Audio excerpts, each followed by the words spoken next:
Welcome to the Wellness Lab Digest, where we help you to absorb powerful, life-changing insights from top wellness experts with our daily, bite-sized wellness podcast summaries. Each episode is packed with distilled, powerful takeaways to boost your health and well-being. To support this podcast, please scroll down on whatever app you're listening on. Ratings and reviews are helpful. Even better, just send the show to a friend. Or check out our sponsors at the bottom of the page, or simply click the Support the Show link. All right, so let's dive into something today that's super practical. Okay. And I think really fascinating, and that is how to make habits stick. Like, how do we actually get those habits to stick? Mm-hmm. And we're not talking about just generic willpower. You know?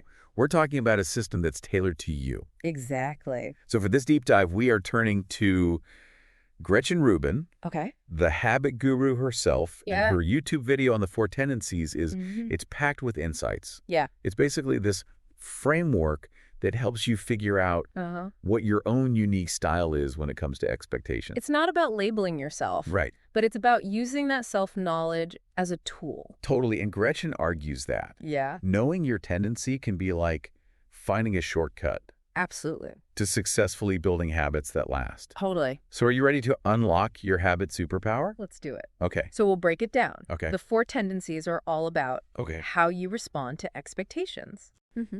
And there are 2 kinds of expectations to consider. Okay. So like there's the stuff we have to do. Yes. Like deadlines at work, and then there's the stuff we want to do. Exactly. Like hitting the gym more often. Those are different for sure. They are different. Yeah. We got outer expectations Yeah. versus inner expectations. That's it. And the cool thing is there's no good or bad tendency. Right. Each one has its own strengths. Mm-hmm. And once you know yours, you can work with it, not against it. Okay, I'm already hooked. Give me the rundown on these tendencies. Okay, so let's start with the upholders. Okay. These are the ones who just naturally meet both outer and inner expectations Hmm. without much fuss. Uh-huh. They're reliable, they get things done, and they often make it look easy. Oh, that's totally me. I mean, remember that time I stayed up all night to finish that project even though everybody else was taking it easy? That sounds like a classic upholder behavior. Yeah. Interestingly, upholders actually make up a smaller percentage of the population.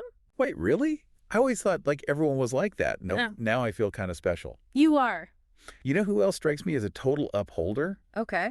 Hermione Granger from Harry Potter. Of course. Always on top of her homework, following the rules. Perfect example. Yeah. But even upholders have their quirks. Okay. Sometimes that strong sense of should can make them a bit inflexible. Uh-huh.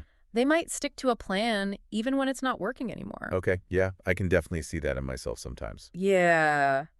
All right, so if not everyone's an upholder, who's next on this list? Next, we have the questioners. Okay. As you might guess, these are the folks who need a good why behind everything. Oh, I know a few questioners. They're always asking, like, but why do we have to do it that way? Exactly. Yeah. And that's their strength. They turn every outer expectation into an inner one Okay. by thoroughly examining it. Mm-hmm. For questioners, logic and evidence are king. Right. If something doesn't make sense to them, they're not going to do it just because someone told them to. So for them, it's not about being defiant. It's about understanding the rationale. Precisely. It's about that internal buy-in. Gotcha. So think about it. Do you find yourself Mm. needing a solid reason before you'll commit to something? Yeah. You might be a questioner. Interesting. Okay. Okay, so on to the next tendency. All right. This one Yeah? feels particularly relatable, I I think. think so too. Yeah. This is the obligers. Okay. This is actually the most common tendency. Oh, wow. So chances are good that you or someone you know well falls into this category. I'm guessing this is where the struggle with inner expectations really kicks in. Yes. Like so many people I know are like amazing at meeting deadlines at work or showing up for other people, Mm-hmm. but then like their own goals kind of get pushed aside. You're spot on. Obligers are fantastic at meeting those outer expectations, Right. but they often struggle to prioritize their own needs and desires. Yeah.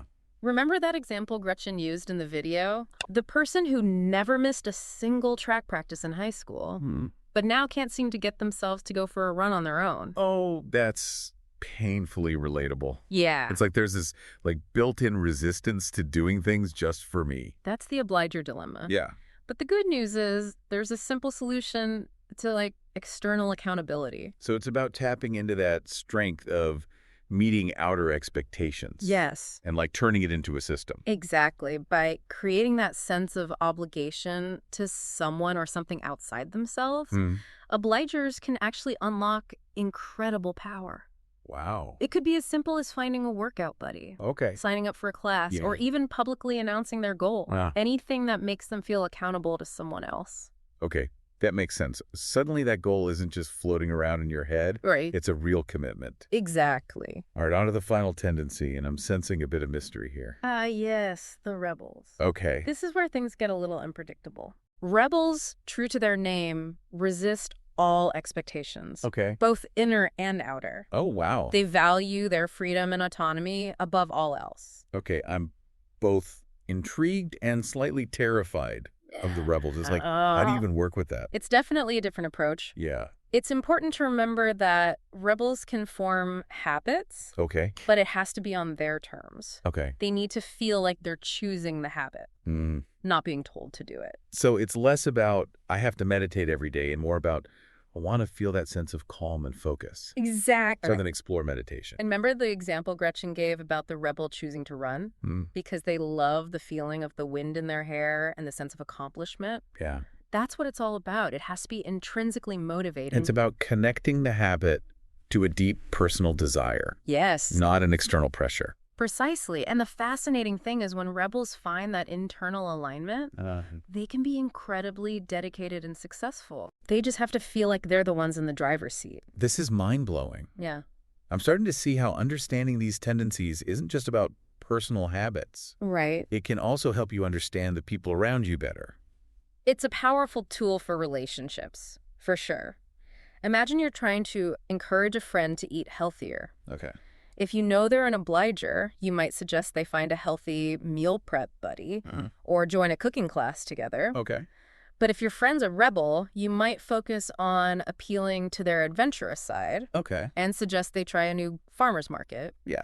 Or experiment with exotic recipes. Like you're speaking their language. Exactly. We're framing the suggestion in a way that resonates with their natural tendencies. Right. So it's more likely to stick. And that's the key takeaway here. Yeah. Understanding the 4 tendencies isn't about putting people in boxes. It's about providing a framework for self-awareness and compassion. I love that. It's like having this whole new lens for understanding yourself and others. And the best part is it's actionable. You can actually use this knowledge to make positive changes in your life. So let's talk about that for everyone listening right now. Okay. I want you to think about one habit you'd love to make stick, something you've maybe struggled with in the past. It can be anything. Yeah. Waking up earlier, writing in a journal, learning a new skill. Anything you truly want to make a part of your life, you got it. Okay, now here's where it gets really interesting with the 4 tendencies in mind. Okay. Think about your unique style. Like, what's one strategy that could help you make this particular habit stick? So let's brainstorm a bit. Obligers think about accountability. Could you find a buddy, join a group, or make a public declaration? Questioners, could you do some research and really convince yourself why this habit is worth it? Yeah. Find the evidence that speaks to you? Exactly. Upholders, could you schedule it in and treat it like any other important appointment? Yes. Make it non-negotiable? And rebels, what if you framed it in a way that feels exciting and aligned with your values? Yes. It's not about it's about choice. Exactly. Remember, the magic happens when you work with your natural tendencies. Yes. Not against them. Love it. This is your chance to put it all into practice. We're so excited for you to discover your own habit superpowers. Me too. And remember, it's all about experimenting and finding what works best for you. There's no one-size-fits-all approach. Right. So have fun with it. Until next time, happy habit building. Bye. Thank you for listening to the Wellness Lab Digest. If you receive value from the podcast, I have 3 asks of you. 1, share the show on social media with your friends and tag the show at the Wellness Lab Digest on Instagram. Number 2, please leave a rating and review in whatever app you're listening on. And last but not least, please let me know what topics you would like us to cover in the future. You can contact me at empoweringmen.org/contact. And right now we have a free ebook to get you started on your wellness journey as well. That's empoweringmen.org/contact. To support this podcast, check out our sponsors at the bottom of the page or simply click the Support the Show link